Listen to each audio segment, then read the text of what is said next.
రకరకాలైనటువంటి వ్యాధులు, వాటిలో నుంచి విడిపించబడలేక కష్టార్జితాన్ని ధారపోస్తున్నటువంటి జనులు, యేసు వైపు నువ్వు చూడగలిగితే సిలువలో నీ కొరకు గాయపరచబడిన ఆయన చేతులు, ఆయన పొందిన దెబ్బల ద్వారా ఇదిగో నీకు స్వస్థత, సంపూర్ణ ఆరోగ్యం. భయంకరమైనటువంటి బోన్ క్యాన్సర్ జబ్బుతో చావు బ్రతుకుల మధ్యలో ఉన్నటువంటి నన్ను బ్రతికించిన నా యేసు, ఆయనని నేను నీకు ప్రకటిస్తున్నా.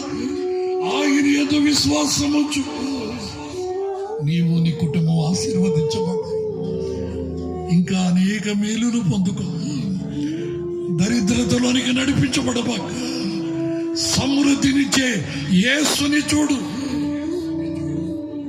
సిలువలో చాపిన ఆయన చేతులు ఇంకా నీ కొరకు చాపబడి ఉంది.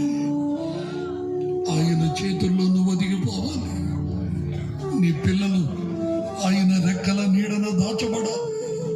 నీ జీవితంలో అద్భుతమైనటువంటి కార్యాలు జరగాలి.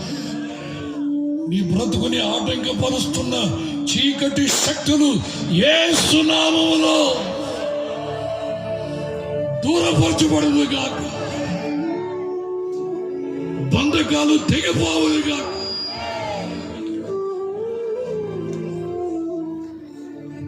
యేసయ్య కృప, ఆయన ప్రేమ మనం పొందుకొని ఆయన కొరికే బ్రతుకుతూ ఒకరోజు యేసుతో కూడా సదాకాలం ఉండుటకు వెళ్ళిపోతాం.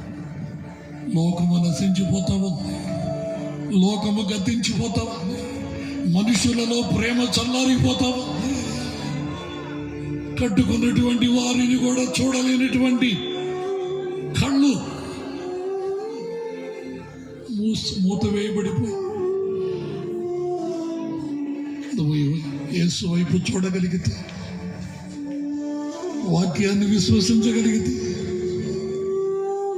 నీ మనోనేత్రాలు తెరవబడతాయి. నీకు కావలసిన ప్రతి అవసరం యేసులోనే నీకు అనుగ్రహించబడతాయి. ప్రేమగల తండ్రి, పరిశుద్ధుడా, నీ స్తోత్రాలు. ఈ రాత్రి బలహీనుడైనటువంటి నన్ను నీ కృప చేత బలపరిచి ఈ కొద్దిసేపు నీ ప్రజలకి నీ మాటలు చెప్పే భాగ్యం ఇచ్చావు ప్రభు.